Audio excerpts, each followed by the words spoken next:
Committee Room 30. Sound.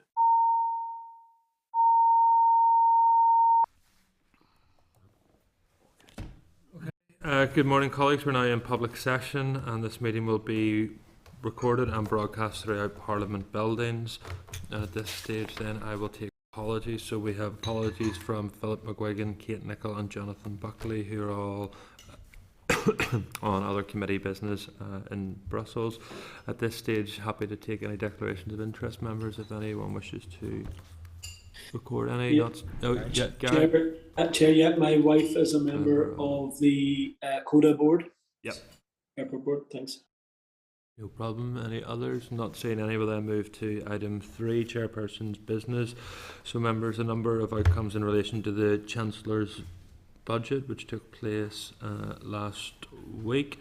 So, Chancellor's budget included changes to the National Insurance Employers Contribution. Members may wish to invite the representatives, for example, the Federation of Small Business or Hospitality Ulster, to brief the committee on the impact of these changes for the sector. Members content to do that? Okay, thank you. Item 3.2, tuition fees and maintenance loans increase.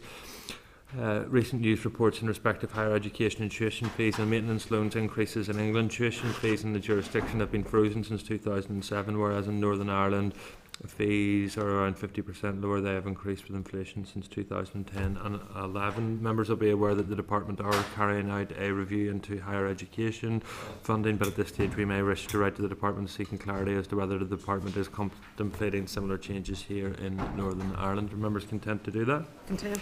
And then on a positive front, members, particularly those who represent Fermanagh South Tyrone, will be pleased that the City deal on pausing has taken place, and I want to thank colleagues from all parties for their joint efforts in ensuring the right outcome on that. Moving on then, members, to draft minutes. Our minutes are page 7 of our pack, which refer to our deliberations on the 23rd of October. Are members content that I sign those as a true and accurate reflection of our deliberations? Yep. Okay, thank you. Item 5, matters arising. Do members wish to raise any items from the minutes at this stage that won't be covered later on? No, we will then move straight to our substantive business. Item 6, air connectivity and strategic review. The committee will now receive oral evidence on the Department's policy on air connectivity and strategic routes, and I refer members to the clerk's covering note at page 16. Page 28, there is a departmental briefing note. Page 36, a copy of the York Aviation report, and recently received correspondence in respect of support for the City of Derry Airport at page 112. Members will be familiar with our guests here today: Paul Grocott, who is the Head of Economic Strategy at the Department, and Ian Maxwell, Grade 7 of Tourism and Telecom. Gentlemen, you're both very, very welcome. I hope you managed to get some sleep last night. I'll not ask you to answer that one. And at this stage, I'm very happy to hand over to you on this important topic. Thank you, Chair. Good morning, members. Just a very brief introduction, because you mentioned there the papers that we've provided. I don't want to go over that too much. And just to introduce Ian, who's the billing on this area of work. So I think the first thing to say at the start is this is an incredibly important area of policy for the department, both for inbound tourism, and also we appreciate just how important these issues are for businesses in the region. You mentioned the consultation, the consultants report. That was we decided to embark on that in that post-COVID environment to sort of take stock of where are the strategic routes that are important for the economy, and also for us as officials and policy advisors, what are the levers, and try and take an innovative approach to this that we could use to sort of access those routes. We've shared the key findings, and Ian, I'll rely on Ian to talk through that during questions rather than repeat them. The next steps for us are developing a policy and also consolidated responsibility, which was a recommendation in the report. On that consolidation responsibility, so we're preparing advice for the Minister following his decision that aviation policy should be led by the Department. That includes the provision of financial assistance. So that's an ongoing process. It's quite complicated for us to try and work through what that process is, but we'll be very happy to come back to you when we advise the Minister, and obviously he's taking a decision on the mechanism and the route by which he wants to execute that decision. The 24-25 funding for CODA is relevant here, so that continues to be administered by DFI, and that's facilitated by a budget transfer from the Department, and that was facilitated through October monitoring, although that process is, well, our end is complete, that process is still going on, sort of managed by DOF. And then separately, I know members are interested in the PSO that is supported through CODA, so we are working with Department for Transport in Whitehall on preparing the business case for that, and we're expecting that to be completed in January for the next period of that PSO. So hopefully that gives you a sense, at a high level at least, of the key issues that we're working through. I'm very happy to take questions from Chair and members. Right, thank you. And then do you maybe talk to, so we've got the report from York Aviation. The department now is currently working on a aviation policy. Will that include a route development policy within that action plan then, in terms of what the department sets its ambitions in terms of air connectivity across Northern Ireland? Yes, route development is a crucial thing, and I've already discussed it with the three airports to see what we can do. One of the questions they did ask in terms of the York Aviation report is it specifies certain airports which would be an advantage, but I made it very clear if they come to us with a proposal and we'll work on them with a business plan. It isn't just limited to those particular routes. Route development is crucial. One of the interesting things I think, and as you know, we have only recently taken over the policy role with airports, so it's been good to meet with them and get a better picture, is that they have stressed to me how often it's just the current state, the current maintenance of the current routes are so vital, and how much hard work goes into that. So I think it's a mixture of the two, but certainly route development in terms of, I will be drafting the policy. It's obviously a key area and something we're always open to in terms of any of the airports coming and putting a proposal to us. What do you see then the action plan that is mentioned within the department's documents that they provided to committee that will go out to consultation in March 25? What do you, so route development, will there be anything else in that? I think it's a great opportunity in terms of aviation, because talking to the sector, they're very aware that they do enormous amounts for the local economy. They bring in investment, they bring in tourism. They're also an industry that needs to raise its profile a little bit, I think, in the wider economy, that contribution. So I'm hoping to bring that out actively in the aviation report, as you say, the route developments. And right down to areas like, is there opportunities in terms of apprenticeships, for example, which is something we do? Is there an opportunity for us to promote that? It would be nice to promote the sector in terms of employment. So, yes, I think more than just simply providing funding to airports or route development, we also want to widen it out and it's interesting. One of the things that I've learned in recent years is that, for example, DERA are responsible for carbon emissions. So I work very, very closely with them, and infrastructure has planning and other areas. And I think a key element of how I see the policy document developing is that for the sector to know where things are housed and who to talk to, and then my job and our job will be to coordinate all of that, to make sure that planning knows what transport's doing and what DERA is doing in terms of emissions, and that we all have a cohesive approach to aviation. Yeah. And then just finally on that connectivity, so the York Aviation report's pretty clear that Northern Ireland, whilst has good connections to mainland GB into Europe, isn't ideal and could and should be better. So has there been any discussions with the airport about them coming forward, or the department coming forward with proposals about new route development, or is this paused until 2025 until a document goes out to consultation? No, I think taking on the policy role, I've already had interesting conversations with them, because ultimately it is a commercial issue, and I'm relying on the airports to identify possible routes and to come to the department and say what we can do for them. One of the powers we do have is cooperative marketing, for example. And as aircrafts develop in terms of carbon emissions, they're getting smaller, more efficient. That might open the possibility, hopefully opens the possibility, to a transatlantic route and making it more viable. But I've said to all three of them, look at what would benefit your airport, and then we have to make the decision in terms of the local economy, but bring them to us.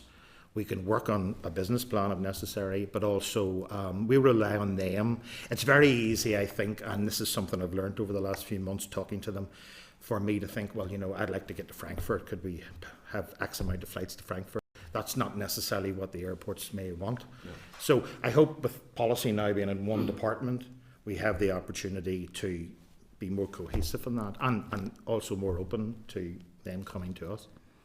Okay, I'll come back later just in relation to the policy changes. Padraig at this stage. Thank you, Chair. Just checking you can hear me okay Yes, before I sir. start. Yeah. Yep. Thank you for your presentation. Obviously, very keen to hear more from you on a lot of these issues, but particularly on City of Derry Airport. So just in terms of getting an overarching view, can you give us some more detail on how this helps to tackle regional imbalance and also improve connectivity across the Northwest? Yeah, certainly. So that's very much the basis of which the Minister's decision is based on, in that it fits neatly with his prioritisation of regional balance, and both Kieran Donoghue and I have been in front of the committee to explain that. I think we're recognising that these are, and indeed recognising that York Aviation report, that all three airports play a significant role in connectivity, and as a department we're recognising each of them as fundamental building blocks of our economic infrastructure, and we want to leverage them. And as we start to build out our policy implementation of regional balance, we want to see more business growth in the Northwest in particular. In relation to CODA, we see CODA as an asset that we should be sweating and using to leverage in both inward tourism, but particularly for business investment. Okay, thank you. And I suppose it is good that, as you mentioned, it's in one department now, so it's very much clearer on, firstly, the objective of why we have airports, why we need that connectivity, but also in terms of proposed routes and new flights as well as the existing ones you've mentioned. I appreciate that some of this might be kind of commercially sensitive, so you probably can't go into too much detail, but just to build on Philip's point in terms of new flights, like this week alone, you've seen in Derry, Edinburgh, Liverpool, I think it's been really good in that there is that security now for the airport to allow investors to come in, to have that confidence to develop those new routes. Could you maybe touch on any new routes that you do see, particularly for the Northwest, or where you see the kind of gaps that you need across City of Derry, yes, but other airports as well? Where do we need to, where are you identifying gaps? Well, I think in terms of CODA, I mean, the crucial breakthrough in the last year has been Heathrow. That's a hub airport. It's 119, I think it is, possible destinations. That has been a massive boost. And as I did talk about at this earlier, maintenance of those routes are the key. Obviously, we can build upon that. And in terms, I'm thinking of the PSO route. You have Loganair that flies into the City of Derry. That also provides them with a base to fly to other places such as Glasgow. So I think a huge element is maintaining that route. But I've been talking to City of Derry management, and we talked about some possible routes. As you said, there is that commercial sensitivity. I think one of the key things I have to be wary of when I deal with all of the airports is that they have commercial concerns and there's things they don't want to share. But the hard work of all of the airports, and one thing the management teams always told me was, yes, we do look at new routes. A lot of hard work goes into maintaining what we have. And the other element which the York Aviation report brought out was increased frequency, which is something I think in the Northwest, that would be one of the goals, is to increase the frequency of the flights so that particularly business users who contribute more in terms of fares can use a same-day service. So there are crucial things we can do even within the current connectivity, but always the door will be open to any proposals for new routes, and we've had a good discussion with them, and I'll be talking to them in the near future again. Yeah, I'm glad you've touched on the frequency, because that is something that we get regularly from our own constituents particularly. So it's great having the flight, but how often is that flight going to be? When is it? Is it going to be something that people can access readily? And the affordability within that as well. just last question on that as well. Obviously, for City of Derry, nearly half of the passengers are travelling from Donegal, from Sligo, from areas in the south, which is really positive because it highlights the fact that this airport isn't just for Derry, but it's actually a connectivity hub for the entire Northwest. So what work are you doing with partners in the south and right across Ireland to ensure that those routes, firstly, that there's no overlap in other routes and that there's no kind of, potential there for any difficulties, but to ensure the passenger numbers are boosted? Because if you're just promoting it within Derry or within the north, it's not going to work. It's promoting it on an all-Ireland basis. So could you touch on what plans you have or what work you've already done in that element? Thanks. In terms of the Northwest, I think that's an excellent point. I think once you visit CODA, you appreciate the fact that it is, there's a sort of image that you have it's up in the Northwest and sort of slightly isolated, but that is a very good point in terms of Donegal, and Letterkenny has, for example, is a region that uses CODA very frequently.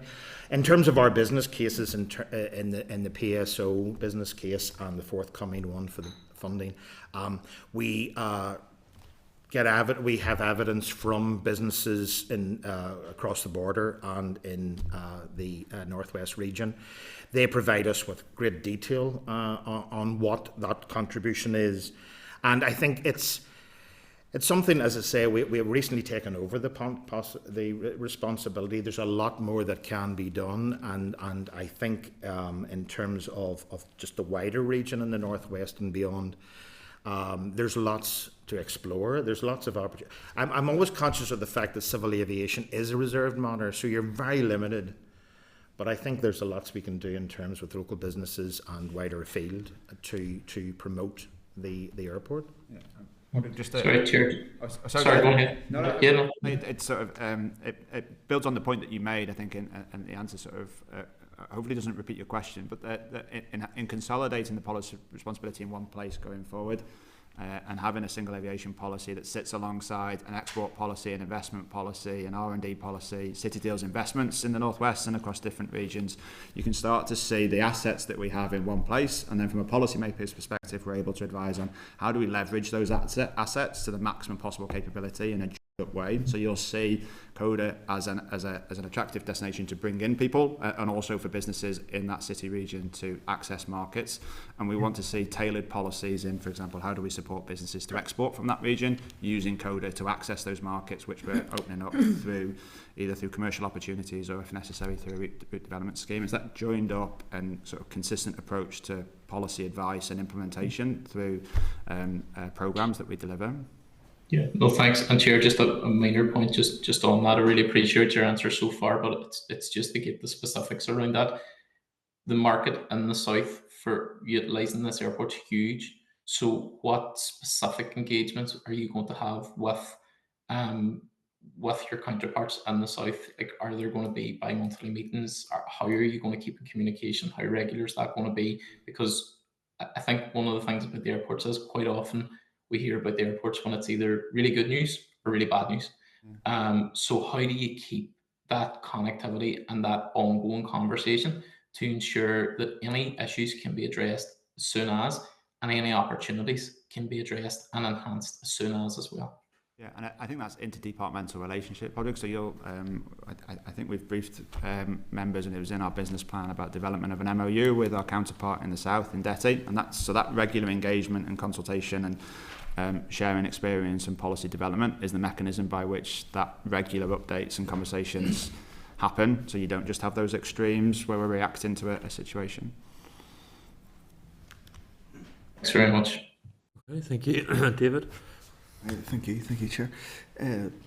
Just reading through, and I kind of we're comparing Dublin and Belfast, and I'm not convinced there's an actual comparison that's equal there. But if you look at Dublin, forget politics, if you look at an island, it's perfectly placed in the middle, and it's on the north side. The airport's on the north side, and you have a catchment, much wider catchment area there before you start to look at route and everything else.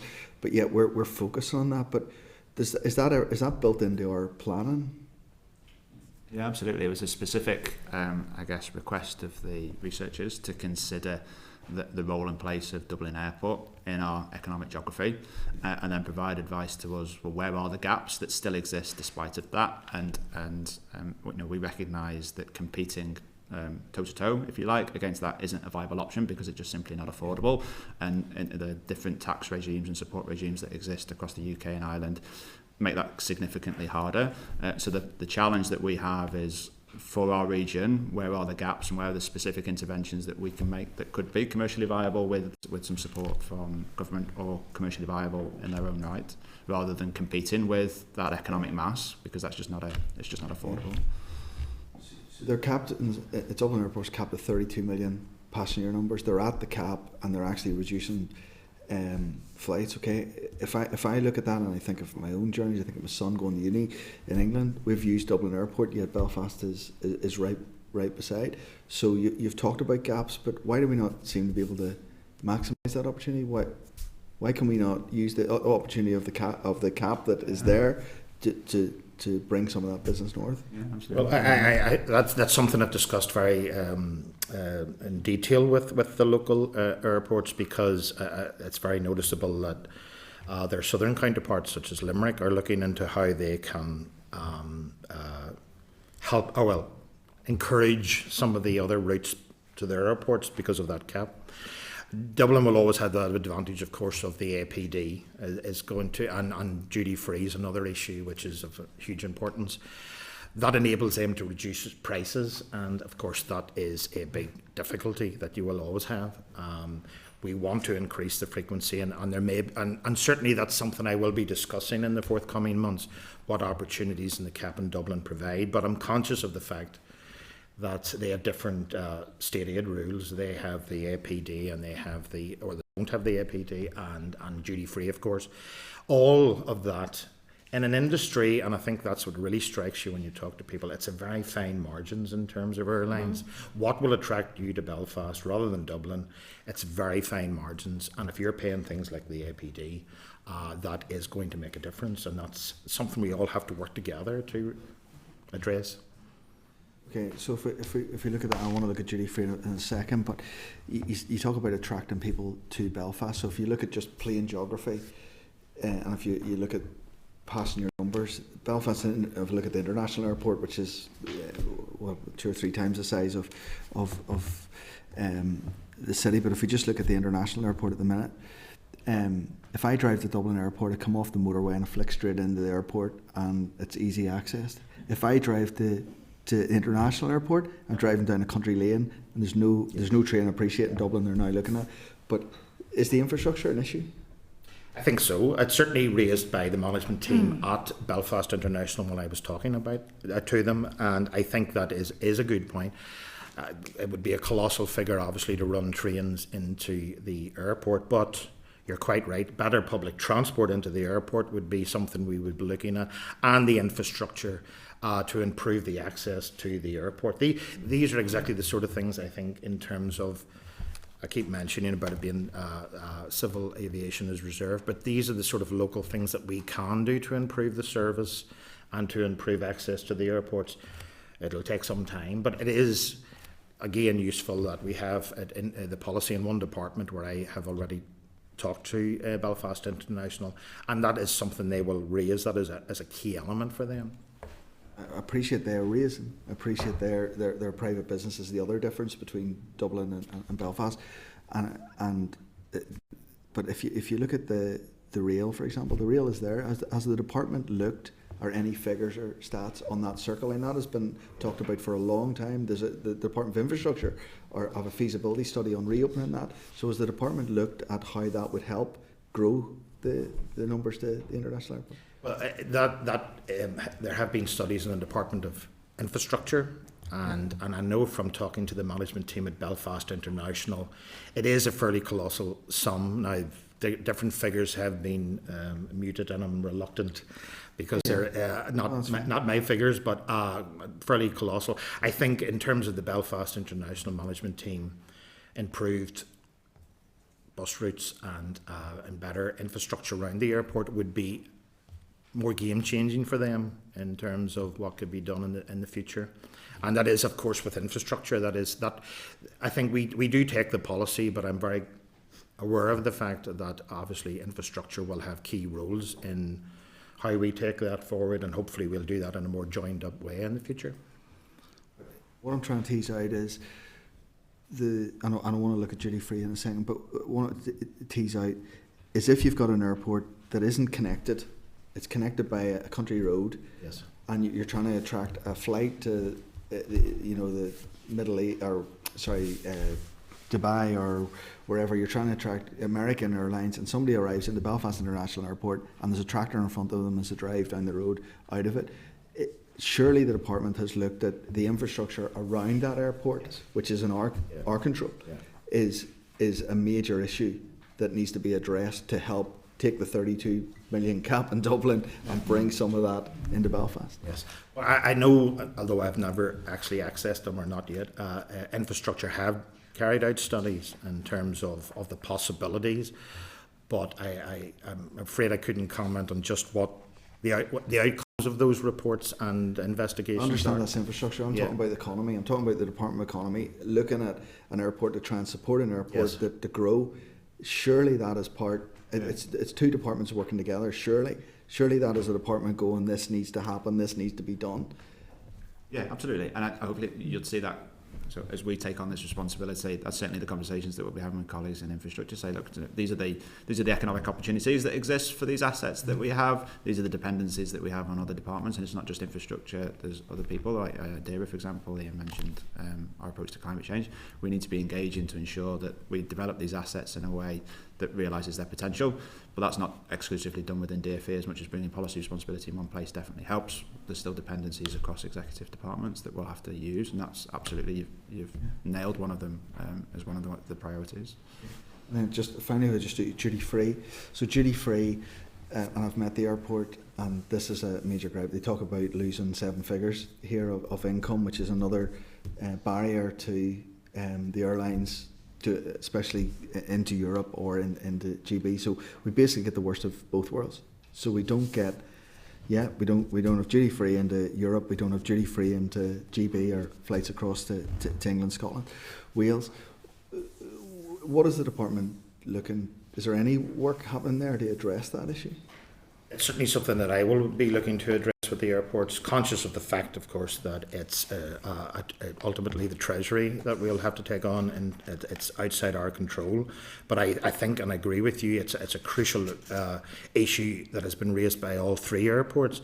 And I think in terms of the policy document we're developing, that is something I really want to explore in every way I can. And we have raised in the past, and it has been raised with the government, the GB government, that this is unfair, and it certainly most definitely has hit the airports unfairly. They can't, if you fly to Europe, you can't use duty free, but if you fly to GB, you can't do it either. So they've had the worst of both worlds. Certainly from our point of view, there's no argument about that. It's how do we address this, and in what is obviously the post-Brexit legislation and also UK government policy, and we'll hope to work together on that, and I hope to work with the airports, 3 airports in that area. What's the position of the department? So if we're in the EU for goods, and we're trying to compete with Dublin, is it the position of the department that we should have duty free then into GB? We haven't a policy decision on that. I'll be looking to talk very closely with the airports to see what the best solution for them is, and then the best case that we can make to the GB government to put pressure on them to resolve this. I think it is a key area. But in terms of, is it better they fly to London and claim duty free, or Europe, it's something I want to talk in more detail. It was one of the issues raised.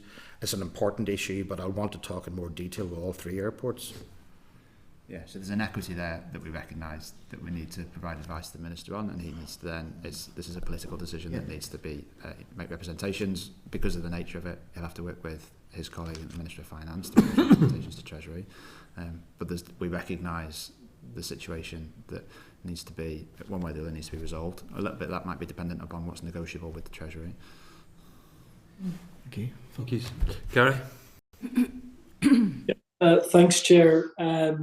First of all, thanks for the presentation. I very much welcome the moves to bring the policy within one department. I think any of us who were involved with the airports during the COVID pandemic will know the frustration that existed from the airports perspective in the aviation sector in terms of trying to deal with a number of different departments. That's to a certain degree it still goes on because we're dealing with obviously the Department for the Economy taking on the infrastructure piece is welcome, but also the licensing piece still exists with DFC, and there's conversations to be had obviously between departments. But I do welcome that move.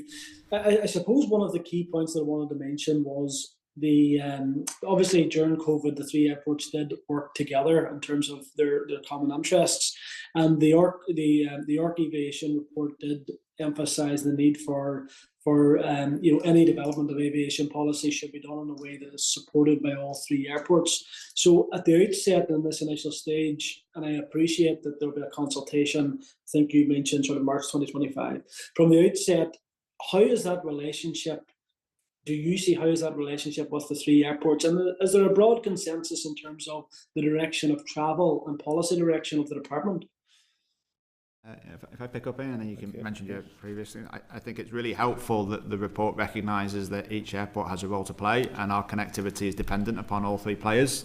So I think that definitely facilitates and helps that better collaboration environment. So that's from a strategic level, that everybody has a role to play in developing the economy. I think that's really helpful. And Ian, you've had a few conversations with them up to now, and my understanding is that they're all positive and there's a willingness to collaborate and work in partnership. They have been incredibly positive, and the discussions have been very, very fruitful already, and that's something that I want to do much more often. The action plan commits us to try and develop a group which is similar to the Scottish approach, where they have their equivalent of tourism bodies and wider sector bodies, and also all aspects of aviation, where we can all get together and share information, and that is something the action plan has committed us to do.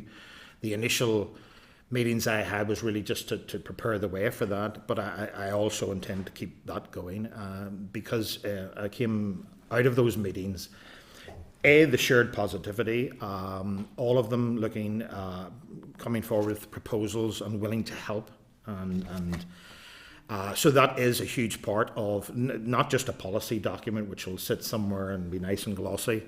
We want something where it's active engagement, and it has been very positive. Thanks for that. That's obviously welcome news. Obviously, there's going to be competition between the airports as well, and that's natural. That's not a bad thing. Obviously, CODA is a unique position given how it's managed, how it's owned, and that's something no doubt that obviously the department's very much aware of. Could you maybe just talk me through, in terms of the PSO, with London, with DFT, that is vital for City of Derry Airport. Change of government, you've already had the conversations. Is that so? We're accepting that there's broad support, obviously, to continue that. Is that the case? What you're looking at in terms of the relationship is possibly how to speed those decisions up, how to ensure that decisions are taken in a more efficient way. Is that correct? But also in terms of the link between the PSO and this business case that has been developed for the sustainability piece for Derry City and Strabane District Council. Could you talk us through that link as well, please? Yeah, on the PSO, Gary, and jump in. There's a timing issue. So the approval was a time-bound issue. So we've reached the point at which that needs to be refreshed and reviewed and reassess the business case. That'd be normal for PSOs. So that's part of the reason why we're having to revisit that business case.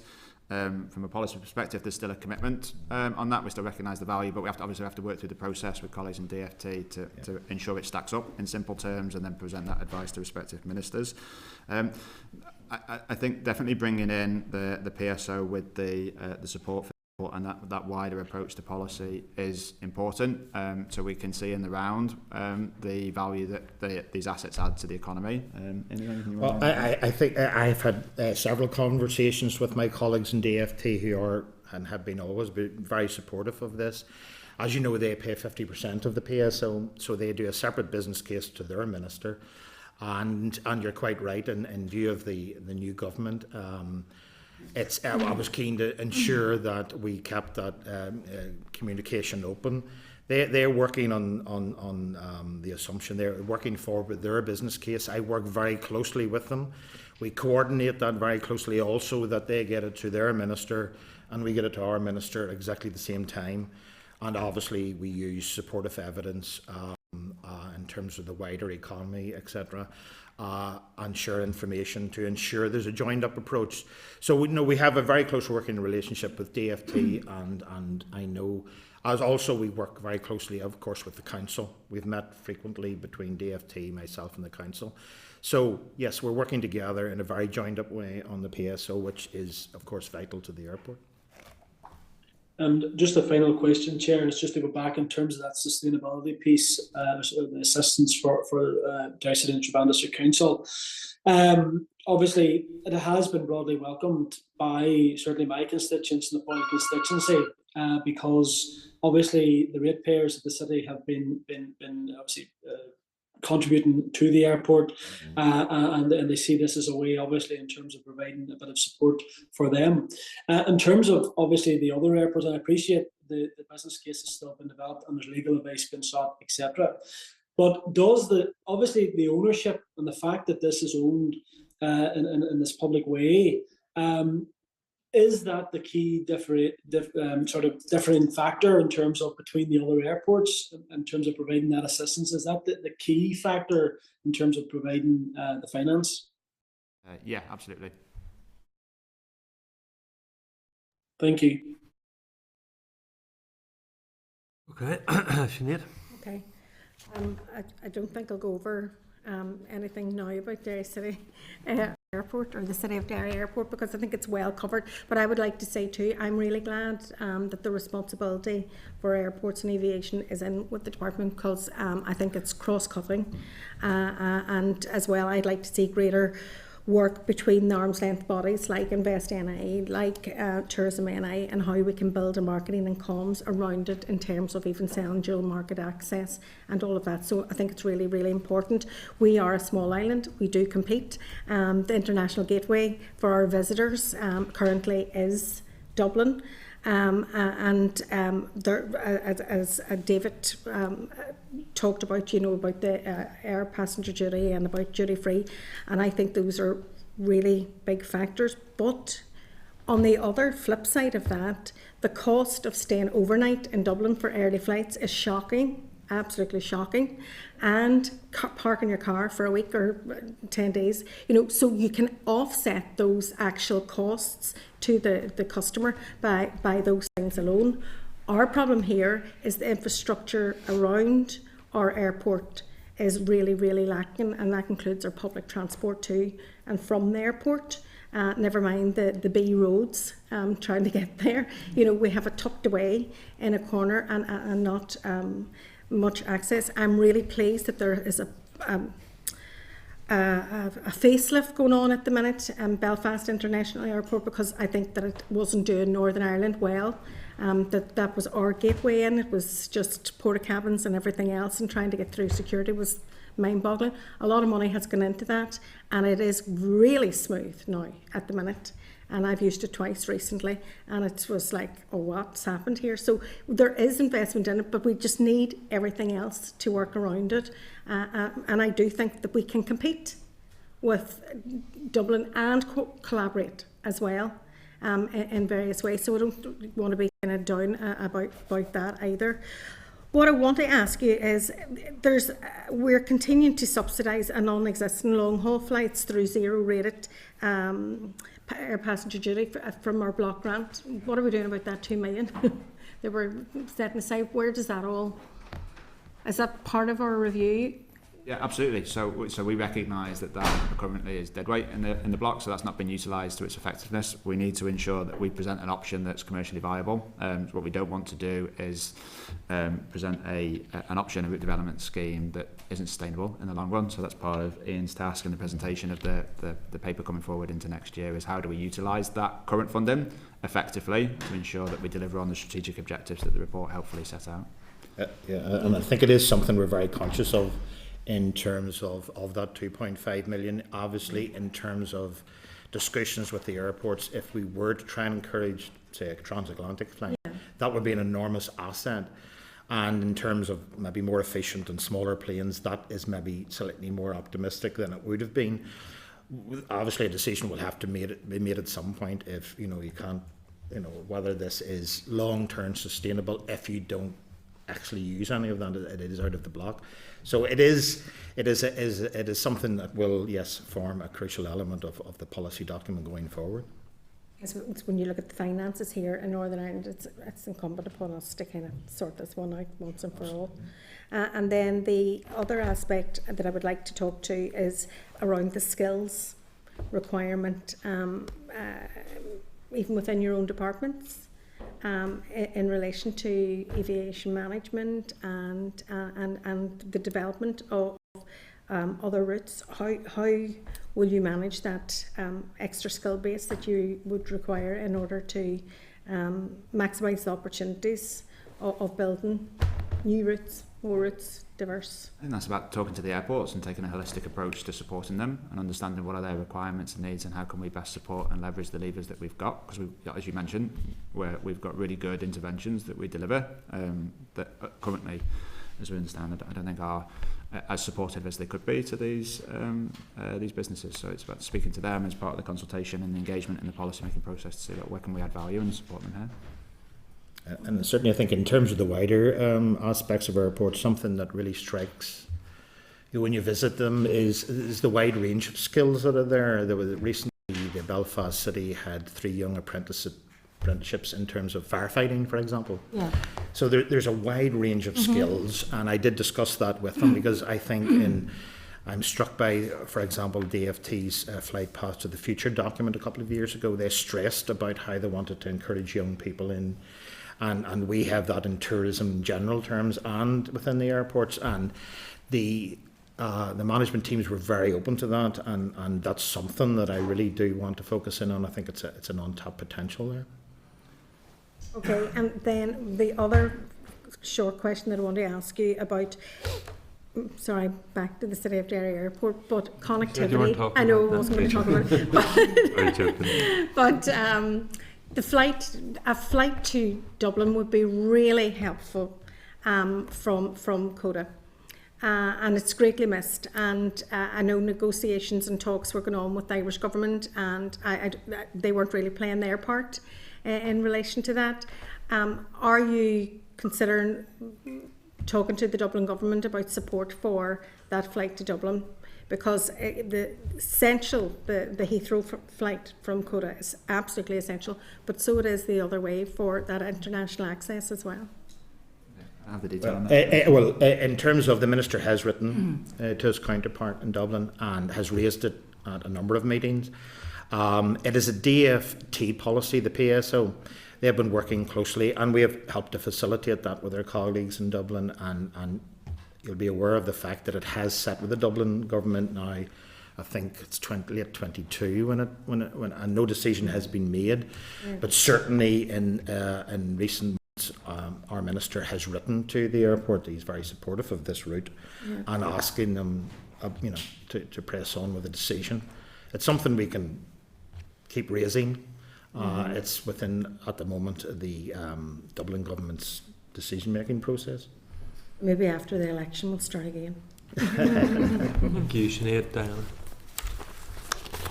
Thank you, Chair. Yes, thank you, gentlemen, for being here this morning. It's been a good presentation.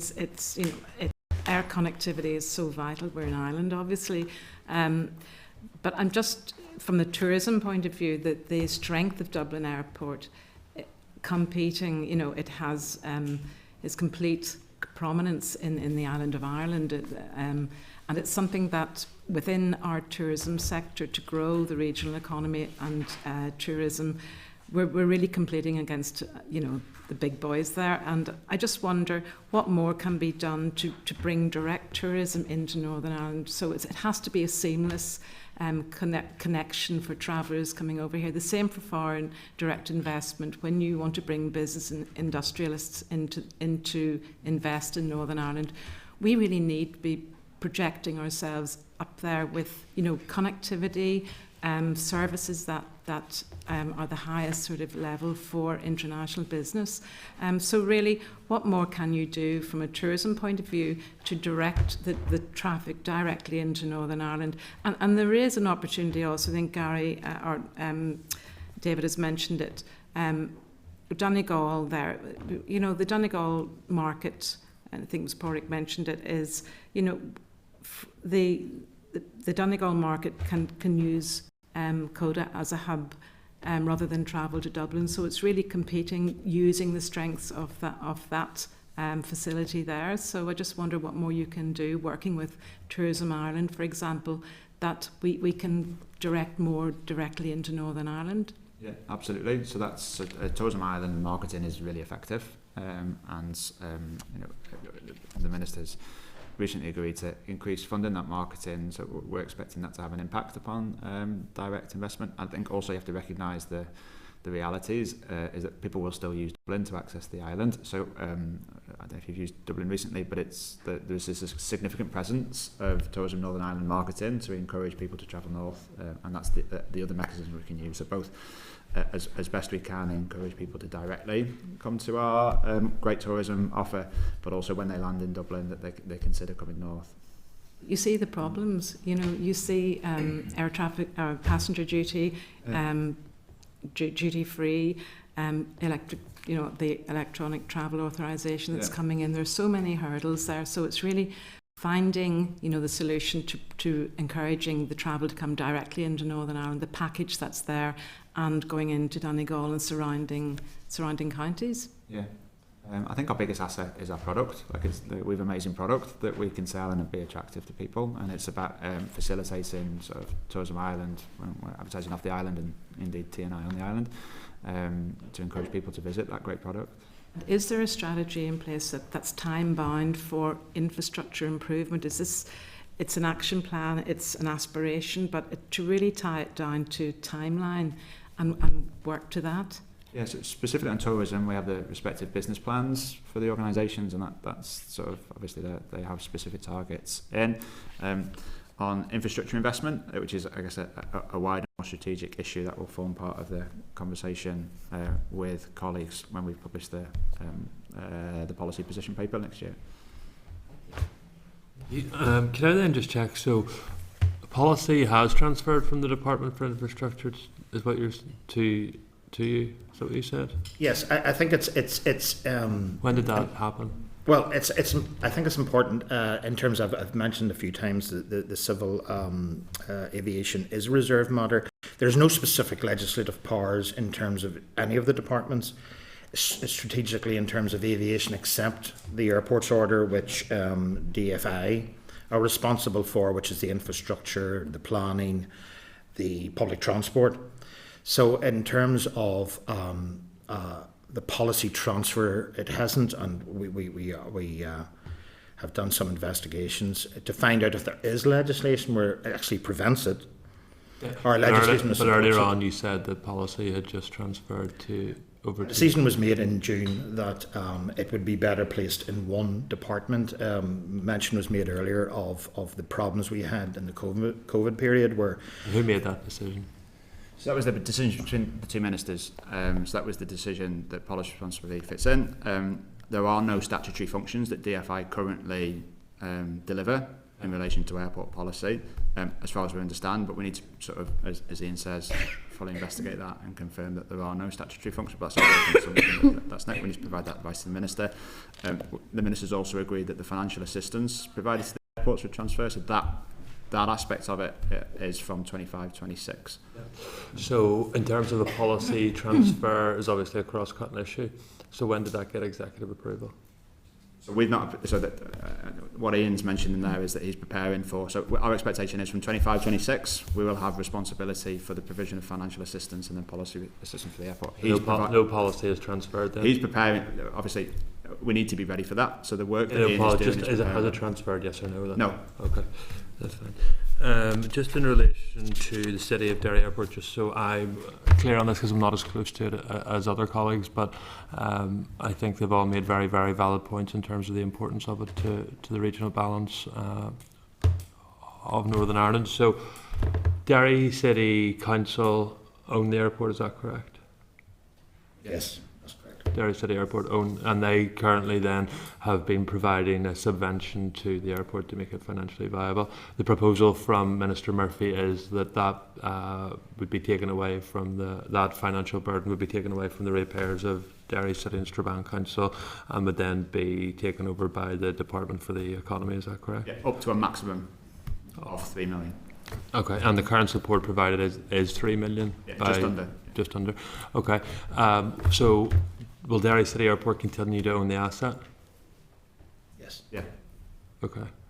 So what is the department will fund the operation of the airport and Derry City Council will continue to own the asset?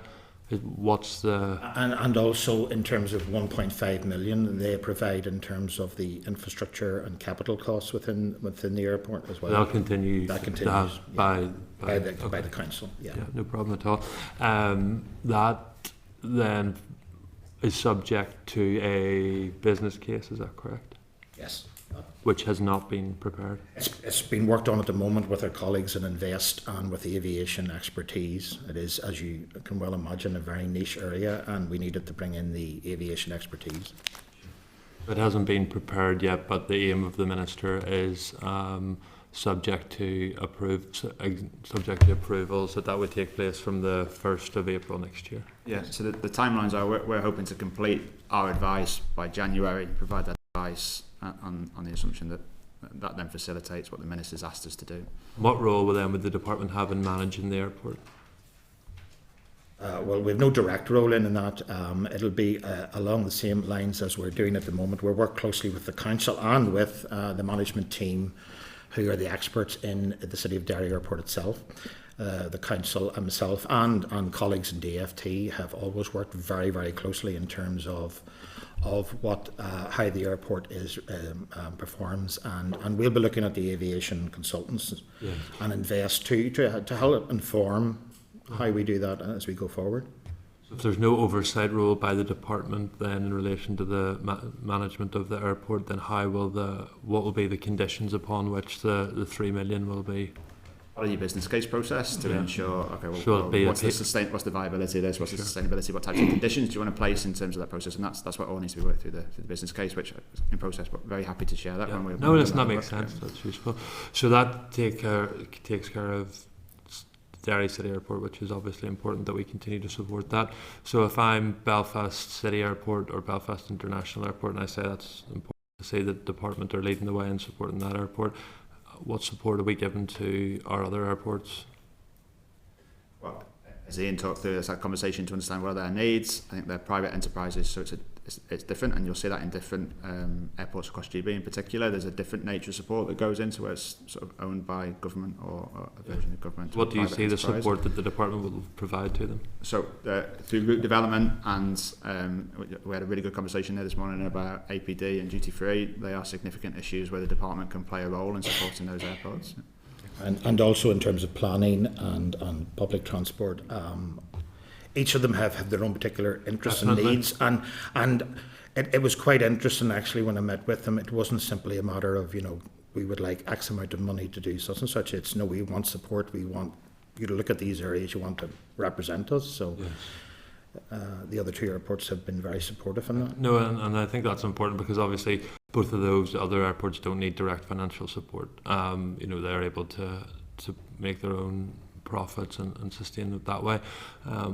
But the point that David makes, particularly in relation to Belfast International Airport, and it's important that we do have continued ambitions about public transport to the international airport, but a dual carriageway that you're not stuck behind a tractor to go into our main airport may be a a useful start. So it is surprising that we are preparing for policy transfer and we haven't had that discussion with infrastructure in terms of basic planning, that let's get a road network in there that actually meets the needs of our customers up there, but that is useful.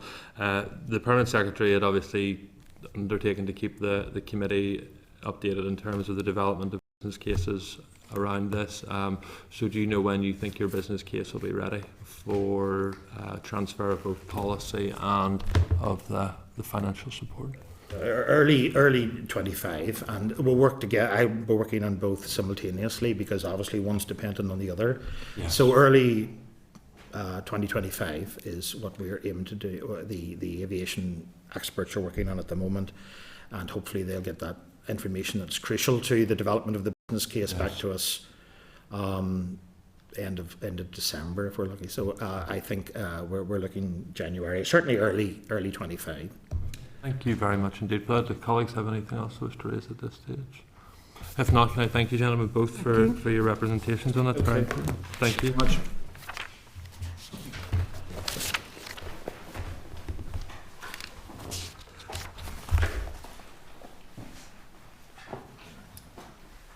Peter.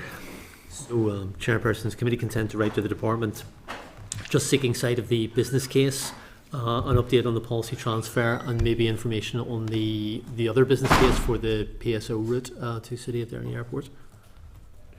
Yep. And then presumably members will want to hear about the aviation route development policy when that appears in March, which I imagine they will say anyway. Yes, and I think we all see the importance of having the new policy under one department, but I think just in the interest of factuality, there are remarks given to us by the department where the policy has transferred at the start of their representations. It clearly hasn't to this stage. So I just think for accuracy it's important to recognise that whilst we support the ambition of policy all being under the roof of one department, that decision has not been made at this stage.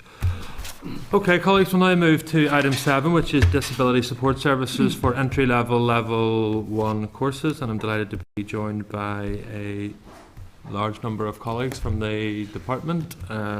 You are all very, very welcome. Members, I just refer you to page 137, which is the department briefing paper, page 145, which is a copy of the consultation papers, the DFE fact sheet on skills for life and work at page 201, and previous DFE information at page 202. Colleagues, I'm going to ask you to introduce yourselves to the committee members, if that is okay, and then I'll hand over to you. Hey, good morning.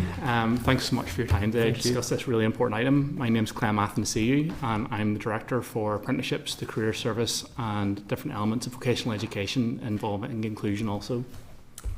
Good morning. I'm Catherine McCamley, Deputy Director of Apprenticeships and Youth Training, and responsible for our work-based learning provision. Thank you very much. Hi, Catherine Powell, Head of Youth Inclusion, responsible for Skills for Life and Work. Claire Thompson, Head of the recently established Post-School SEND project in the department. You are all very, very welcome. Do you wish to make an opening statement at this point? Yes, thank you. No problem. As Chair, members of the committee, thanks so much for this opportunity to update you on our recent consultation regarding how we support disabled learners on our entry-level and level 1 provision.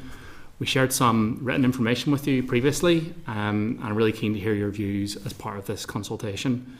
I'll provide some background, if I may. So, our work in the area of inclusion is a real priority across a number of business areas, and this is both from an equity perspective, ensuring that everybody has the opportunity to develop their talent, but also from the sense of ensuring our economy has the skills that it needs to grow, and we know we have some challenges in that area as well. So we're currently taking on a range of work in this wider space to ensure that our skills provision is open, flexible, and meets the needs of the people who have traditionally been more marginalised and excluded from the labour market.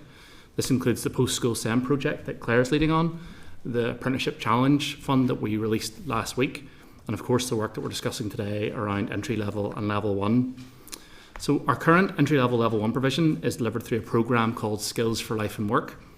This is delivered by a mixture of FE colleges, private sector providers, and also representatives of the community and voluntary sector. It's a vocational education training programme which is focused primarily on entry-level and level 1 with some flexibility for elements of level 2 as well for young people aged 16 to 17 who have left school with no or low qualifications. Just for context, GCSE at grades A to C is a level 2 qualification, whereas GCSEs at grades D to G are considered level 1. The programme focuses on the barriers to participation to help people first of all enjoy and reconnect with learning, and then to achieve and progress to higher levels of education and also sustained employment. So whilst it's a small programme, it plays a really important role in trying to address the risks around economic inactivity. In recent years, there have been changes, and it's become clear that it's become the programme of choice for young people who've got a disability, and about half of the learners on this programme are disabled. So that's why it's so important that we do take the time to carefully consider how best we support these learners. So turning then to current arrangements, we currently provide 3 different types of support for participants with disability. First of all, there is extended age eligibility and an additional year in programme. We provide an additional training premium of 50% in terms of the weekly fees that training providers receive. And where needed, there is additional disability support, which we contract and manage separately. So our new programme that replaces Skills for Life and Work is due to be in place from September 2025. So recognising the change need of this cohort, our focus has been on how we best support those learners with disability or other barriers to participation. It's important to note that we are not consulting on making any changes to the other reasonable adjustments I mentioned around age eligibility, extra time on programme and the additional training provider costs. So as I said, recognising half of this cohort is disabled, we've been exploring and consulting on the feasibility of a new approach to that third element of disability support. So moving from additional support being on the basis of application-based model to an anticipatory model where disability support is all built into steady straight mainstream funding models. I'll pass across to Catherine now, who's been leading on our consultation work. So the consultation launched in July, and we've been really pleased with the level of engagement that we had with stakeholders before and during the consultation. We engaged with our stakeholders, our current providers and those from the wider disability sector in advance of the consultation period, just to test the proposals and to make them aware of the consultation. And we held workshops across Northern Ireland in late 23 and early 24, again with our providers and the disability sector representatives. Engagement took place with young disabled participants throughout the consultation period, facilitated by Stranmillis College. So we provided you with an initial written briefing summarising the responses to the consultation. At this point it's very high level because it only closed on the 18th of October. We received 39 responses from a range of organisations and individuals from our current training providers, from current disability support contractors, the statutory sector and disability sector organisations. So the questions covered 2 areas. Firstly, the proposal for the move to the proposed model, proposed integrated model, and secondly, we asked for some feedback around the pre-entry support arrangements. So in relation to the proposal on the new model, question 1 asked about the current model. So the majority of responses indicated it was not the most appropriate way to deliver this support, highlighting the challenges in the current model, but also acknowledging that the support given was helpful to the young people who received it. Question 2 on the proposed integrated model, the majority of responses were in favour of the proposal to integrate additional support within the new Skills for Life and Work programme. The responses described how the proposed delivery model would provide a more streamlined and consistent approach to the delivery of additional support. Question 3 asked if the proposed model would meet the needs of young people in the programme. The majority of responses agreed, but highlighted the importance of funding, monitoring and quality assurance. Questions 4 and 5 were on the pre-entry support. Just over half of responses indicated that should change, but the responses highlighting the lack of consistency in delivery. There's very low level uptake in this aspect of the support, so given the responses that we received and the narrative of that, we are of the view that further work needs to be done before we can amend that change, and we'll do that work alongside Claire's team on the post-school SEND project. So following this engagement, we'll publish a summary of the consultation response, and then in parallel we're working to appraise the options within the wider Skills for Life and Work business case. In the area of this question of disability, our primary focus is on how we can maximise front-end support, ensure that the support meets the needs of learners, and also incorporate the findings from this consultation We'll then seek ministerial approval and Department of Finance approval for business case, and then we'll launch procurement early in 2025 ahead of delivery in September 2025. Look, thanks for your time. Really keen to hear the committee's views on this consultation or answer any questions. Thank you. Thank you very much for that and for all of your presentations on this important issue. So the consultation and the review, was there a incident, an issue, or what was the catalyst for this consultation and review taking place? Yeah, so as I mentioned during my introductory remarks, the main driver is that this is a disability support contract, started off as quite a small specialist contract to support a small proportion of the learners.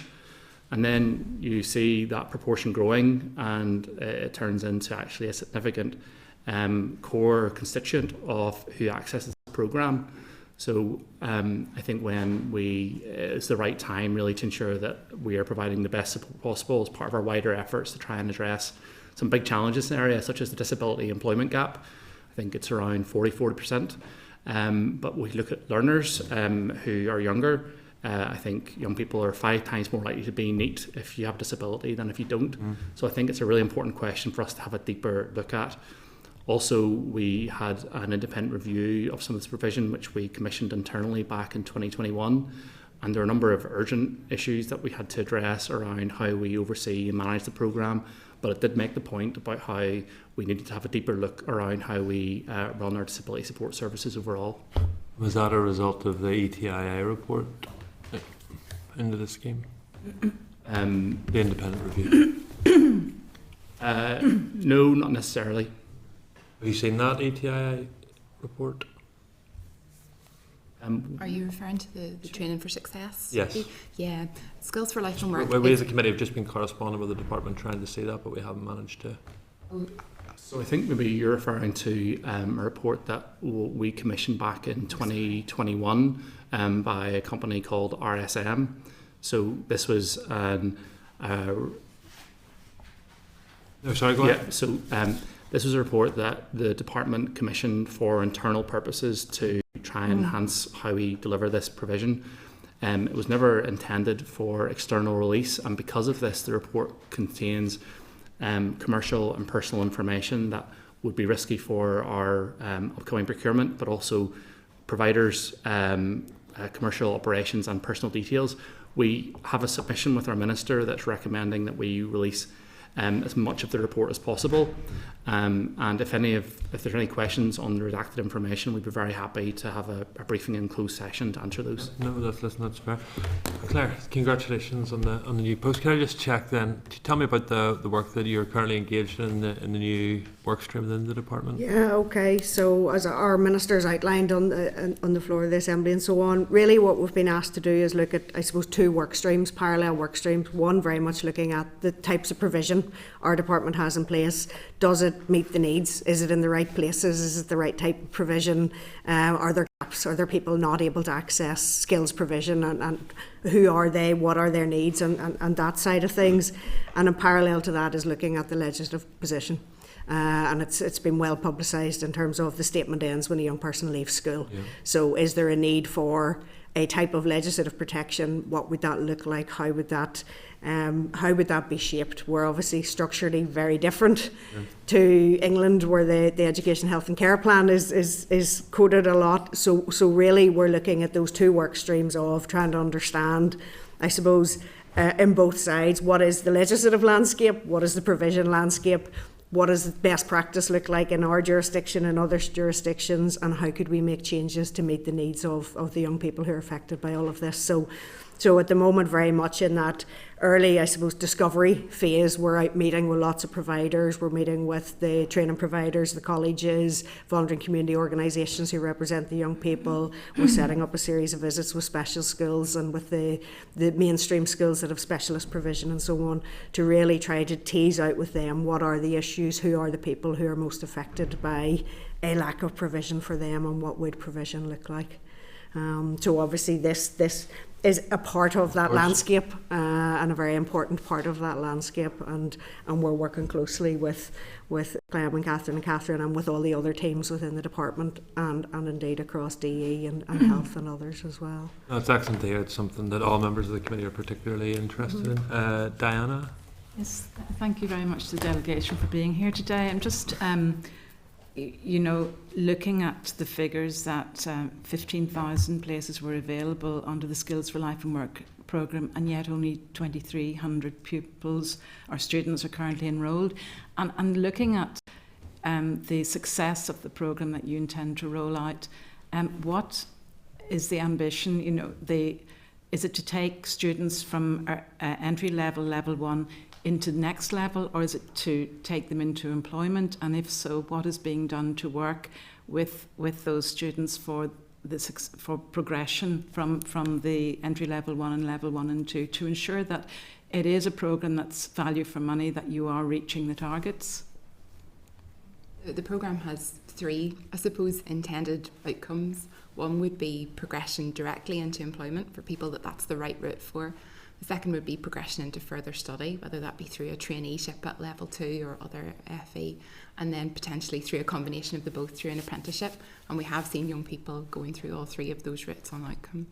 The way the programme is structured is, at the very start of the programme, the training provider develops a personal training plan with the young person that looks at the range of areas and levels that they're targeting. And that includes literacy, numeracy, IT, employability skills, personal development, and then their professional and technical area as well. So they have that range of capability and capacity at whatever level is most appropriate to them. Our previous programmes used to have a very structured, strand-based approach, and under Skills for Life and Work we've given additional flexibility so that people can target the highest level they're capable of, but not be marginalised, so they might have a mixture, and that will hopefully move them into progression.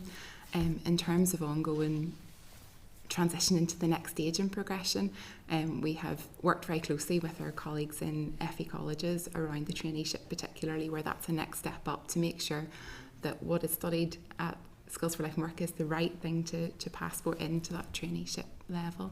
So we try and make sure that the desires and ambitions of the young people are taken into account from the start, and then the suite of qualifications that they are studying hopefully will bring them where they want to go. Thank you. Padraig? Thank you, Chair, and thanks very much for your presentation. Obviously a really important piece of work. But I just wanted 2 questions, just obviously around the participant perspective. So first thing, I suppose, in all of this is disabled people obviously aren't a homogenous group. So it's to try and ascertain within that. Obviously, you've worked with a lot of organisations, and you've mentioned that in the report and in your presentation as well. But specifically, do you feel that you've addressed, I suppose, the breadth of young people or people who are looking to study, to ensure that nobody's voice is left out within that? Well, I think, you know, through the consultation, you know, we had done a lot of work beforehand with the organisations who represent those groups. And you know, you're absolutely right, everybody's experience on this programme is different depending on what their circumstances are. And we did do some engagement then with young disabled people who were on the programme, because it's important to note that this is about support on this specific programme and the specific provision. And I think you know, the feedback that we got was that the support was welcome and that it was what they needed. But I suppose it's maybe just that there was, the young people maybe don't understand that maybe somebody new is coming in, that they think is somebody who's already part of their organisation.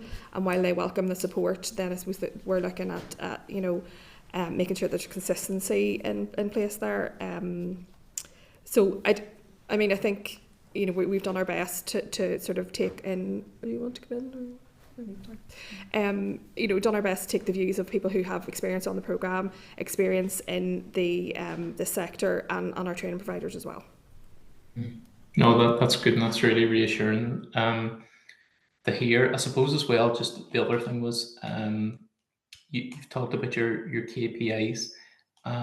and all of those are people who have a recognised disability.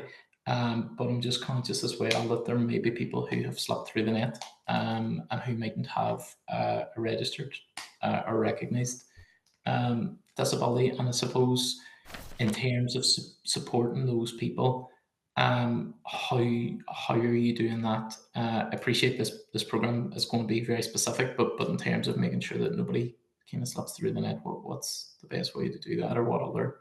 I think one of the issues is this program is more flexible. It does use greater sort of youth-led approaches as well to try and have better relational delivery with the young people and understand their needs.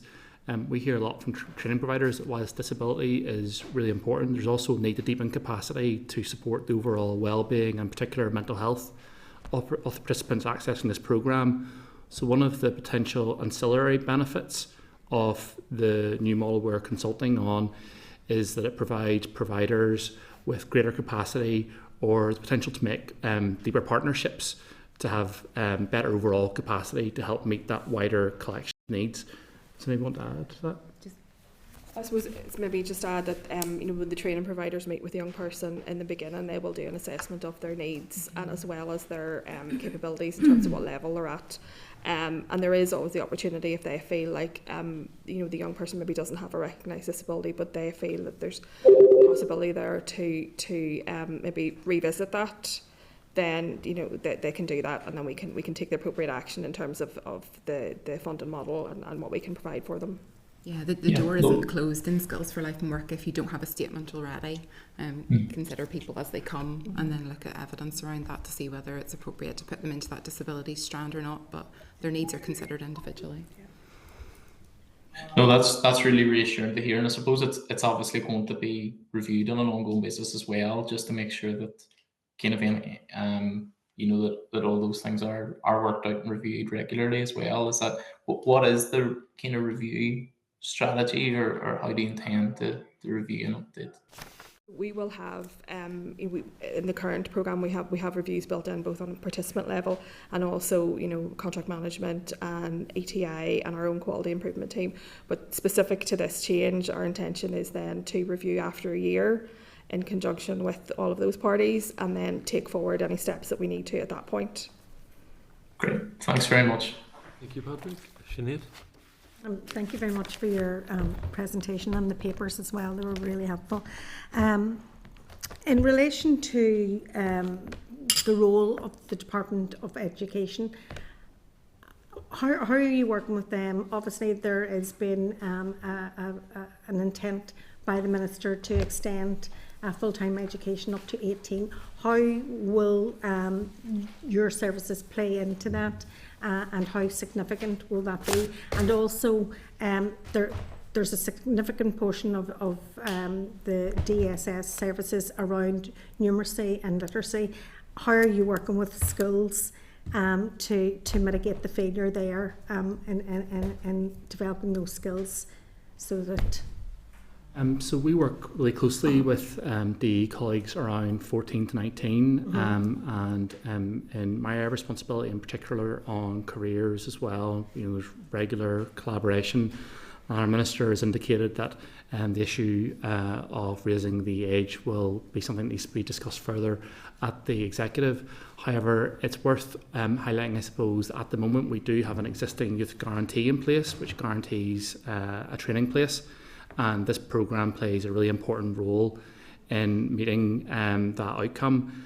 I suppose when we think about the longer term collaboration and ensuring that there's better linkages between statements at school and understanding that need carrying through, there is a wider need for understanding these pathways as a greater system, improving that information sharing and ensuring there's a better understanding of what is actually on the ground for kids after they leave school. The career service play a really important role in that, and that's something that will feature within our careers plan. I wonder, Claire, is there anything that you want to add around the post school setting? Yeah, I think it is. It's just to pick up on that point that there is that recognition that transitions are bumpy already. There are issues there. There are, I suppose, data issues around what can and can't be shared and why it can and can't be shared. So some information goes because there's consent from a young person to pass information on, but other information isn't allowed to be shared. So it is one of the issues that we're looking at as we work along with the Department of Health and the Department of Education on that transitions planning piece and what that's going to look like, and that all ties into it as well. The broader legislative piece, as Clem has said, there's a lot of detail to be worked out in what that would mean and what that would look like. And for us, clearly, the statement issues is part of that.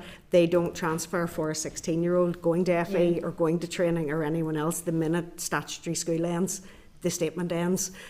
So very much as part of our work stream, one of the things we're looking at is that data piece along with colleagues in education and what can we do about that in the shorter term, never mind that bigger piece as well, and that will feed into the work then that colleagues are doing both in this programme and FE and in other areas. So very much a live issue for us. And obviously disability support services are go through a wide range of age groups. What does the department do to support those that maybe have barriers such as childcare and they can't actually get engaged in some of these services, because we do see the 33% reduction on those taken up places. What are the barriers maybe for couples with children or individuals with children or that as well? Well, under Skills for Life and Work and in the new programme we do provide childcare costs as part of sort of the overall package for the young people. The uptake is quite small on that at the minute, so it's something that we're just keeping an eye on. But in terms of the sort of barriers piece, this is, we went through a period of sort of change, and we are looking at the barriers, not just the sort of the childcare barriers. I mean, we also pay for travel as well.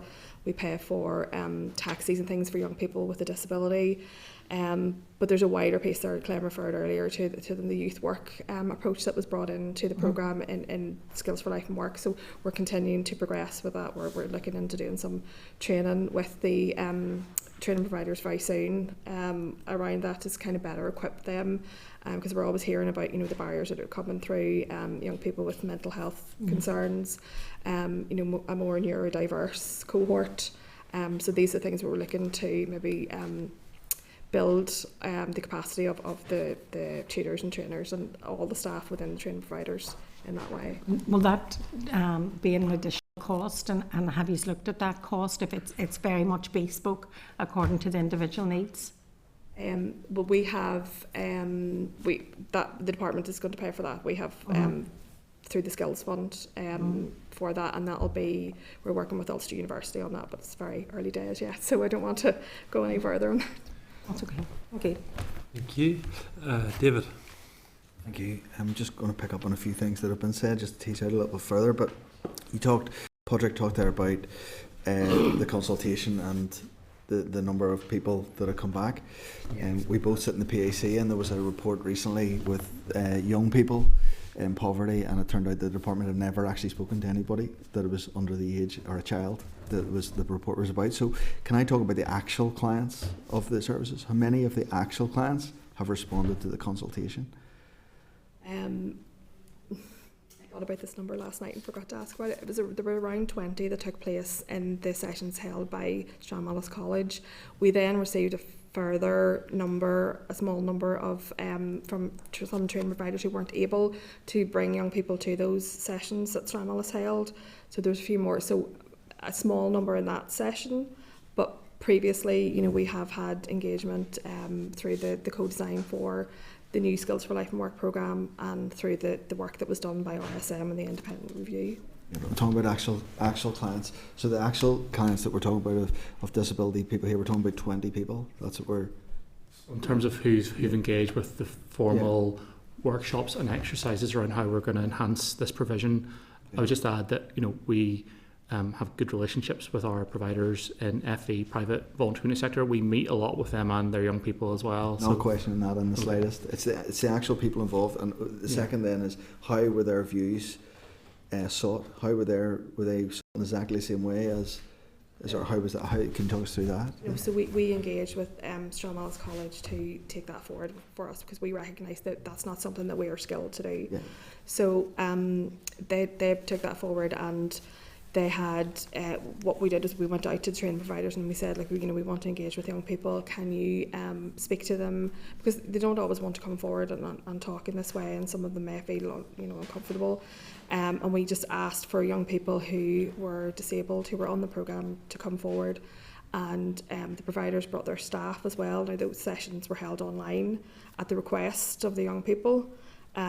We offered to go. We had sort of tried to set up sessions in the Northwest and throughout Northern Ireland.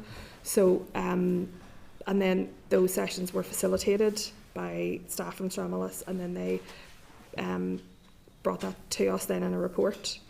Okay, no problem. And then if I just move on to two other things I want to look at, but what additional budget has been put in to fund the integrated model? You talk about an integrated model. What's the additional budget been put there to facilitate that? So at the moment we aren't envisioning additional budget to support the integrated model. It's rather ensuring that we're best using the budget that we have available. So there's nothing about our proposals which seeks to reduce that spend. It's about maintaining that. But saying, can we enhance the amount of front-end delivery we get for that budget? We're aware that because of the need for us to manage and control our contract, a lot of that spend actually goes into administrative work, or it may be a provider shows up to provide training and the young person's not there, so there's a lot of lost costs as well. So it's about trying to maximise the efficiency, I suppose. There'll be efficiency cost savings within the department? Not savings, no, efficiencies, which will lead to more delivery. And that's what we're exploring within the business case, so the budget will remain the same. Yeah, so the budget remains the same. The same amount of people are employed and taking up the budget, yet you're going to expand. How does that work? So the way it works at the minute, it's a commercial contract. So disability support organisations have tendered for the contract and have an hourly rate. And then for each person who receives that individual personalised support, there's an hourly charge. And that charge includes all the overheads for that cost. So it includes the wage of the person who's supporting the person, it includes the management within that organisation and all their administrative costs. And that's done on a per head basis. So we anticipate that when an integrated model allows employment within the training provider, that will minimise the travel costs that are included within those hourly rates, which will include more front-end delivery then. It will allow more group opportunities, where one person maybe is supporting flexibly across the day a range of people. I think we anticipate that the admin side will be cut down in terms of where that money is spent, and the face-to-face contact time will be increased. So the admin time within the department, or the admin time? I was talking about admin within the contractor. So we're paying for that at the moment. Okay, so you're saving money within the contractor, and are we increasing numbers within for the same budget? I'm trying to work out how do we help and support more people? So if we've got the same amount of budget and the contractor who's delivering, under the integrated model, it wouldn't be a contractor that would be necessarily delivering. It might be if the provider decides to go that route, but it could be a member of staff or a number of members of staff employed within that organisation full time to support people flexibly across the week, for example. Yes, the disability contractor supports all elements of the participants' learning. So the core question is that we're looking at the business case. Is that the right approach, or are there efficiencies in terms of how much support you can get for the same budget if that was to be integrated under the core responsibility of the training provider? They may choose to do that through increasing their own capacity in a long-term, more planned, predictable way, or they may form partnerships. But either way, it's planning for that support to be in from the start, rather than something that is actually applied for, approved, and brought in, which may inevitably have some has back-end costs. Okay. I just want to go on to one other point. Sinead questioned you there around cross-departmental working between education, health and yourselves, and some of the things that were said were you know, we're improving information sharing, reporting what's on the ground. It's in our plan. There's lots of detail to be worked out. What can we do? We're looking at. It's all future tense. Can you talk us through what that looks like? Yeah, so on the ground, I'd say, and looking at other areas of our responsibility, such as careers, I know that there's a significant amount of on-the-ground engagement between the different educational skills actors in a local area about how we provide places for young people.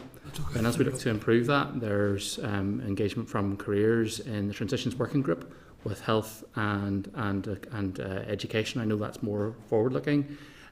Also within my area, we're developing action plans which will involve what we're going to do over the next 2 years with education, with communities, to try and ensure that you know, the support that's available for young people with disabilities is far better understood, and this is going to be a particular area of priority. So, you know, Catherine mentioned earlier about, you know, the childcare facilities and what else is available within this programme. It's important that everybody is really clear on what's available. So some of this is around improving that on the ground collaboration, improving the awareness of it more broadly, and then making better plans more strategically, which I suppose is the work that Claire is initiating at the moment. Okay. You mentioned as well earlier improving information sharing between those departments. Can you, tangibly, what does that look like? I suppose the simple answer at the moment is we don't know what it looks like. There is an issue with data that you can't share data that's gathered for a school purpose, so for a statement. It contains health data, contains education data, and the school system or the education authority can't, under law, data protection, share that with a college or a training provider or somebody else.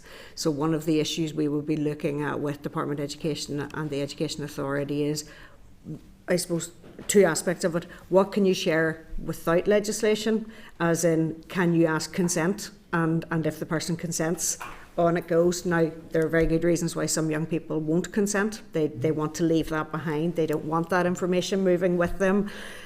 So that creates a barrier or a hurdle there.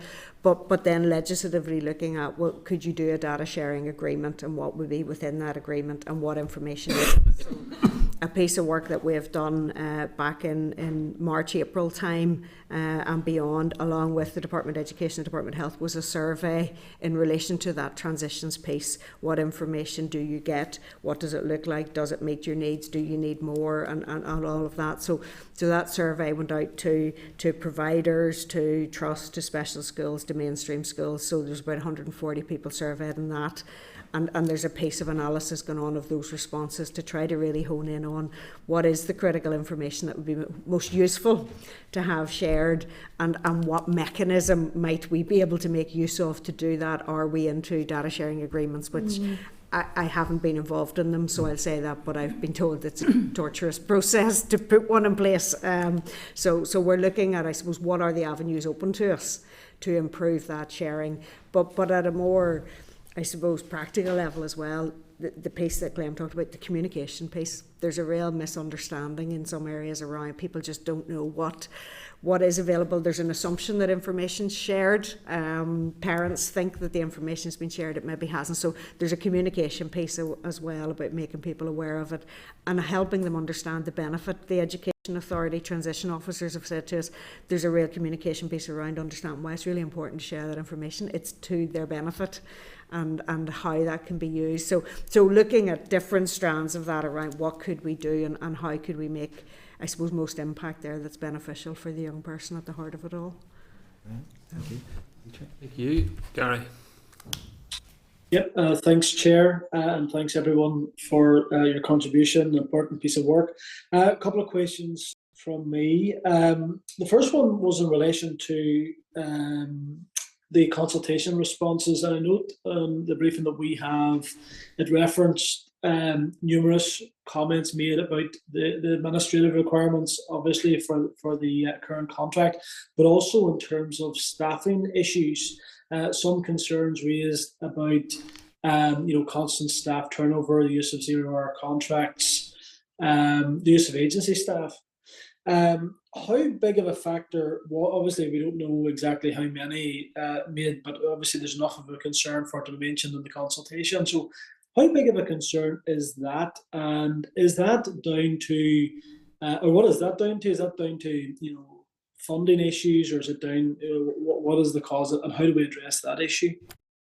Yeah, I think it is a challenge where a training provider is responsible for the overall experience of a young person, but a key component of how that's supported is led and managed by us as the department, and they have no say about who's providing the support. In many cases, it's really good support, but there are situations where there'll be turnover, churn, and it impacts the service that they're providing to the young person. I think we have been reflecting on whether our contracted model is a factor here, in that we have this contract and we have 3 providers. We don't guarantee a set number of hours. That's on the basis of what is applied for by the training provider and what is approved. So it probably is quite challenging for providers within that commercial model to have in place long-time, stable contracts. So again, one of the questions we're asking in the business case is, does making this support, this additional funding baked into the funding model rather than something that's applied for, will that help with ensuring there's less turnover, there's more predictability, there's fewer 0-hour contracts? So certainly we're very keen on that issue as well. Anything to add, colleagues?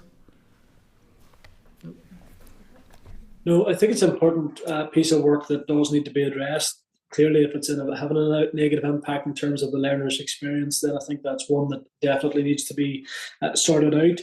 Diana asked a question in terms of the enrolment and the capacity that's available within the programme. And I just wanted to follow up with something in respect of the very useful fact sheet that was provided by the department. And it indicated that there were just over 1,500 starts, but only 1,035 finished the programme. So in terms of, and that's a significant obviously drop, because that's a third effectively that didn't complete.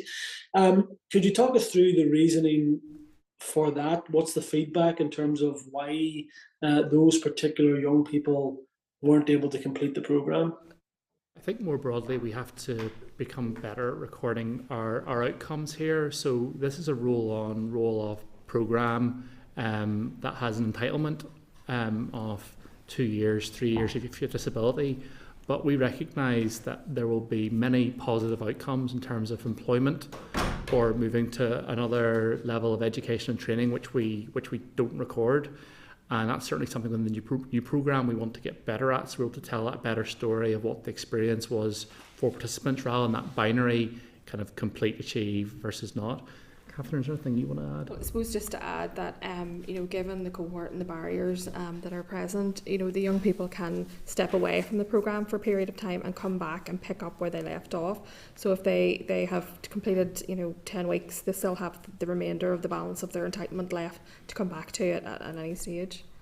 Yeah, and we're not tied by semesters, so they don't have to start in September. They can start any week of the year with a training provider. Obviously, if that was a mainstream setting, that retention rate would be alarming, but you're not. And I think it's a particularly challenging cohort too. Yes. We need to be aware that people have maybe medical conditions. There's a lot of things going on in their lives that maybe cause a more disrupted learning experience, and I think we've tried to shape the programme to answer that and to speak to that, as opposed to punishing people for. No, 100%. There is that sense of just trying to have a better sense of how people progress through the wider collection of programmes and provision, such as within Departments for Community as well. Speaking to some of our providers, they're able to show us a much more positive story about outcomes for their learners that we can't show because the data doesn't necessarily join up. So there is a lot of the effort, I think, is about stitching this together. Yeah.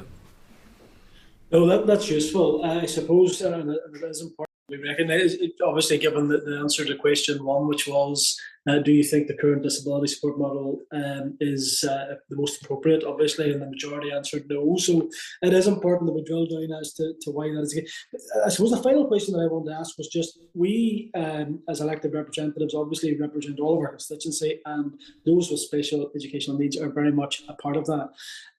In terms of the post-19 provision, it is something that is raised time and time again as well. And obviously that is something which is very much, you've mentioned in terms of I think the discovery phase and looking at how we best address that. Just could you maybe talk us through a bit more as to sort of timescales on that piece of work, and where we go, and what assurance we can provide that people, are going to be, or their needs are going to be met, obviously going into the future as well. I'll let Claire come in a wee second. I would say that this is a wider responsibility that we all have to think about. So within apprenticeships, as I mentioned last week, we launched an inclusion challenge fund to look at ideas about how we can better support learners' access and sustain apprenticeships. And we'll be doing further work on this area as well. Likewise, within careers on the portal, we'll be looking at how we can really apply that disability lens to ensure people are getting the best support. So I think this is a really important work area, but I think it's a big question we're asking of them to resolve the full post-19 landscape. Yeah, thank you. It is. I guess the official response to that is that our minister is committed to improvements in this mandate, and that's the sort of the time pressure that we're operating under. As Clem says, we're very conscious. The focus isn't solely on legislation. The focus is on provision, because the legislation is not worth what it's written on if we don't have the tangible provision for people to access the careers, access for the information and the guidance and what's available and everything else. So it's about trying to move all of these forward in tandem, and there is that work is going on this programme in terms of the apprenticeships, the widening participation in higher education. So we have a number of strands all pushing forward in parallel, and we're trying to keep that sort of oversight of that, as well as then looking at the legislation and what does that look like. Obviously, if we did want to see legislative change in this mandate, that's going to be extremely challenging, and we're all aware of that, and the minister's been very clear with that as well. But we are working as quickly as we can through the material and the information available to us to try to make progress on that, and we certainly will be happy to bring more information to the committee as we have it. We have an active bid with the Transformation Fund in relation to all of this work as well. That plays into our timeline too, because obviously if it is successful, it helps us move this forward. We understand that that's... Did it make it through the first phase? We got through the first phase. We're into stage 2. We understand stage 2 is being assessed this week, that the Transformation Panel are meeting sometime this week, and we're awaiting an outcome on that as well. So that also influences our timeline, and when we know the outcome of that, we'll be able to be much clearer around what our milestones are. 10 million over a 5-year period, and the idea is that the first 18 months really are spent in very, very intensive research, mapping, landscaping analysis and development of ideas and options, with then a further phase that is about piloting potential new interventions, different interventions. So that's the bid. It's a collaboration with the Department of Education as well, and Department of Health are on board too, and communities linking very much into their disability and work strategy, the disability employment rate and all of those issues. Get them all signed up so the board make it harder for them to turn down. Of course, the board claim they don't make decisions, they only make recommendations. But that's an argument that I'll have at another committee. Gary, any other issue you want to raise? No, that's great. Thank you very much. Thanks to each of you. Very, very important work, good work. A lot of work has been done, so thank you very much. Thanks, Chair. Thank you, and colleagues, thank you all very much for that. It's very, very useful, and as I said at the start, something that the committee are very keen to support the department and the minister in doing. So please be assured of our ongoing support for the vital work that you're undertaking. Okay, thank you very much.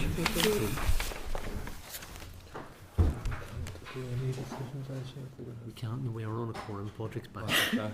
So we're just on a quorum. Perfect. So I think maybe we just asked to see that RSM report, and then we're indicating general support. Yep. But, yeah. Okay, Peter. So members, is the committee content just to write to the department to ask to see the RSM report, because that will allow members to hopefully have an idea of the KPIs of the existing how the existing providers are doing, and so they can give them an idea of what success would look like for a new integrated provision. But that otherwise, I think I'm sensing from members, as the chair indicated, that they are generally supportive, but they do want that further information. Okay. Is that agreed, members? Agreed. Members, we're also on our quorum, so please don't go anywhere. Yes. Anybody? Right. Okay, item 8, correspondence. So we have 35 items of correspondence to consider. Item 1, members, then that starts the index for the correspondence. So item 2 is page 291. Members are asked to note a departmental response on the Migration Advisory Committee review of the seasonal workers visa. Is the committee content to forward to the Northern Ireland Mushroom Growers Association? Rock and rolls. NIMGA doesn't quite just roll off the tongue. Okay. Members content? Yeah. Okay. Item 3, page 300. Members are asked to note a departmental response on the Enhanced Investment Zone. DFE indicates that no submission has been made, but that a paper is being drafted. Members content to note? Thank you. Item 4, page 304. Members are asked to note correspondence from the Parliamentary Under-Secretary in relation to the Towns Fund for Coleraine and the City of Derry. Are members content to note at this stage? Yep, thank you. Item 5, then, members are asked to consider a departmental response on HE leavers from Northern Ireland. Is the committee content to note pending a departmental postgraduate award consultation briefing after Christmas? Yep. Yeah, very great, thank you. Item 6, then, members, is page 312. Members are asked to note information on the public consultation on the bill to update legislation dealing with insolvency and director disqualification. The information has been embargoed until the start of the consultation, which is just launched this morning. So are members content to note pending a briefing on feedback to the consultation? Yeah. Thank you. Item 7 at page 453, members are asked to consider an invitation from DFE Geothermal Policy Team to visit the project on the Stormont Estate. Are members content we do that in the new year? Yeah. Thank you. Item 8, members are asking to note a departmental response in respects of car insurance issues. DFE advises that Trading Standards has no remit in respect of claim management companies, but may refer complaints to the Financial Ombudsman. Trading Standards has no role in respect of car credit hire arrangement. In respect of car repair skills shortages, the department advises that employers struggle to fill 90% of vacancies, largely owing to a skills shortage. Is the committee content to write to the Minister and perhaps suggest that a consideration is given to bringing legislation to regulate the claim management companies in line with the rest of the UK? Thank you. Item 9, members are asked to consider a request from the FCA to meet the Chair and Deputy Chair of the committee. Are members content, subject to availability, that we arrange that meeting? Yeah. Thank you. Item 10, members, is page 451. Members are asked to note a departmental response to changes to estate agent information to support the sale of houses. Are members content that we forward this to the Law Society? Yeah. Thank you. Item 11 is at page 518. Members are asked to note correspondence from the Committee for Education to DFE seeking further information on the Gateway Review and an update on the implementation of the 14 to 19 framework. Are we content to note, members? Yes. Thank you. Item 12 at page 520. Members are asked to note a departmental response in respect of the framework. DFE indicates that the project has now an amber rating and provides limited information on related progress. Is the committee content to forward to the Department for Education, which is considering the Committee for the Economy's request for a concurrent meeting? Yeah. So I'll lead to the Committee for Education. Yeah. We will send that on to. Item 13, members are asked to note a departmental response in respect of the Alliance for Lifelong Learning. An impact report on adult learning will be published in March 25. Are members content to note? Yeah. Thank you. Again, for noting members is a note on departmental response in respect of community wealth building. A social enterprise action plan is soon to be published. Are members content to note? Yep. Yeah. Thank you. Item 15, members are asked to note an update from the utility regulator bill. Are members content to note pending or briefing later this month? Yeah. Thank you. Item 16, on page 540, members are asked to note a departmental response clarifying that DFE owns Harlandum and Wolf PLC, which is a dormant company and has no assets and insurance liabilities, whereas Harlandum Wolf Group Holdings PLC is the holding company which is in administration and which DFE has no stake or role in respect of the sale. Members content to note? Page 17. Item 17 at page 453. Members are asked to note the ISNI Capital Tracking System Activity Report for October 2024. Members content to note? Yeah. Thank you. Page 547 is item 18. Members are asked to note the September 24-25 outturn and forecast outturn for all departments. If members look at pages 586 to 588, DOF provides an explanation of the student loan model and implications for the budget. Members content to note? Yeah. Thank you. Members are asked to note information at page 589 at item 19, which is the 3-year budget information gathering exercise commissioned by the Department for If members look to page 595, they can see the different new spending lines are linked to the PFG in the final column. So it's a new iteration, which is welcome progress. Indeed, there's something members had always asked for, was the budget to be linked to the programme for government. So at page 595, you can see what you're going to get. So there are little symbols on the right which link to various programme for government objectives. Members content to note that pending the ministerial briefing on the 11th of December. Yeah. Thank you. Item 20, members are asked to note a copy of the Chairperson's Liaison Group update on additional resourcing to support post-legislative scrutiny and enhanced scrutiny of delegated legislation. Content to note, members? Yeah. Again, for noting at item 21, page 625 is the PAC's list of reports and work programme. Are we content to note? Yeah. Thank you. Item 22, members are asked to note information on electric vehicles in Northern Ireland. Is the committee content to write to the department seeking information on e-vehicle update in our department? Yeah. Yep. Item 23, page 632, members are asked to note correspondence from the Committee for Justice that the committee will likely produce a report on the Westminster Arbitration Bill has having minimal implications on the Labour Relations Agency arbitration framework. Are members content to note? Yep. Thank you. Item 24, members are asked to consider information on Queen's University Belfast capital spending. Queen's University has provided only 1 year's information on 34 million of quality research spending and indicated that it can't be broken down by campus. Is the committee content to write again seeking further information on previous years? Yeah. Thank you. Item 25, members are asked to consider information from the Ulster University spending in respect of 15.5 million of quality research. Ulster University has provided 1 year of information but has indicated an overall breakdown of capital spent by campus. Is the committee content to again write and seek further information on previous years? Yeah. Page 657, item 26, members are asked to note the Northern Ireland Screen Commission's annual report and accounts for 23-24. Members content to do so? Yeah.